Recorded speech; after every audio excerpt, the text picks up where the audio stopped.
support. The maestro, please! Now that it's formally summer, maybe things will start to pick up from here on out. This will be for the week of June 25th.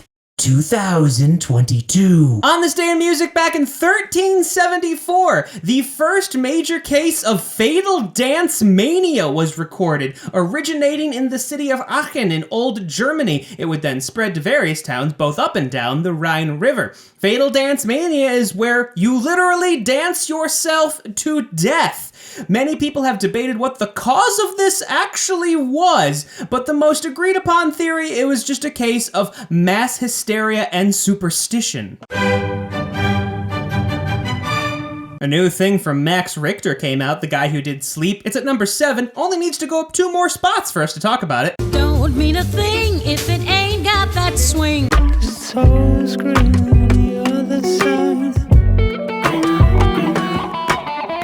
Studio album number 3 from FKJ, also known as French Kiwi Juice. His music is very much a combination between electronic genres and jazz genres, which is why, despite what you may hear in this, we have him up here on the jazz charts. Would it have been nice to have him on the electronic charts? Sure. Regardless, the name of the album is actually his real name, too. Singing.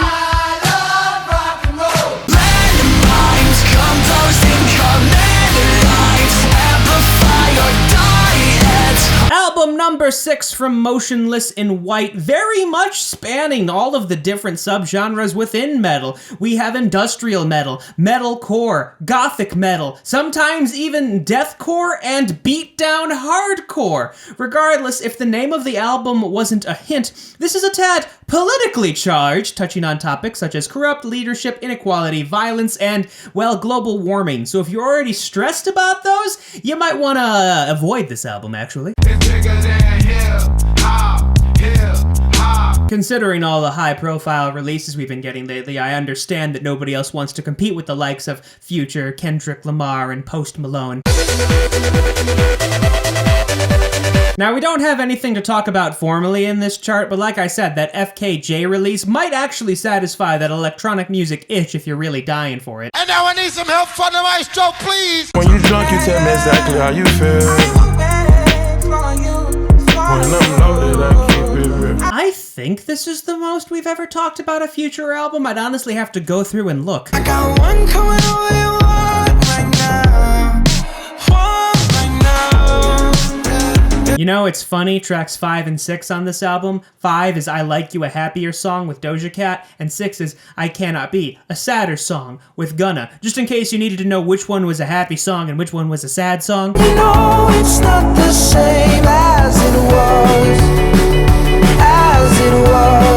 So with this album, he's actually had 4 songs at the same time in the top 10, obviously As It Was, which we did a pop analysis on, but also Late Night Talking, Music for a Sushi Restaurant, and Matilda. This makes him the first British solo artist to ever achieve this. In terms of British artists overall, he now joins the likes of The Beatles, who got this same feat back in 1964. Y ahora toca un verano sin ti.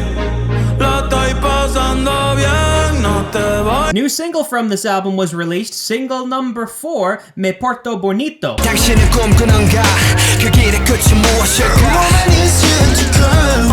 모두가 숨죽인 밤. Not a compilation album, but their first anthology album, especially considering they just announced their hiatus. Regardless, die-hard members of the BTS army are going to want the physical edition and not the digital one. The digital edition does have the first 2 discs of the physical, but only has an additional track after that. The physical edition has a full 3 discs, and that 3rd disc contains a variety of demos and even an a cappella. So if you're looking to complete your BTS collection, you're going to want to grab the physical one. Thus makes the 4th week of having only 3 things to talk about. But again, we're in summer proper now, so hopefully that picks things up a little. And now I need some help from the maestro, please! Maestro!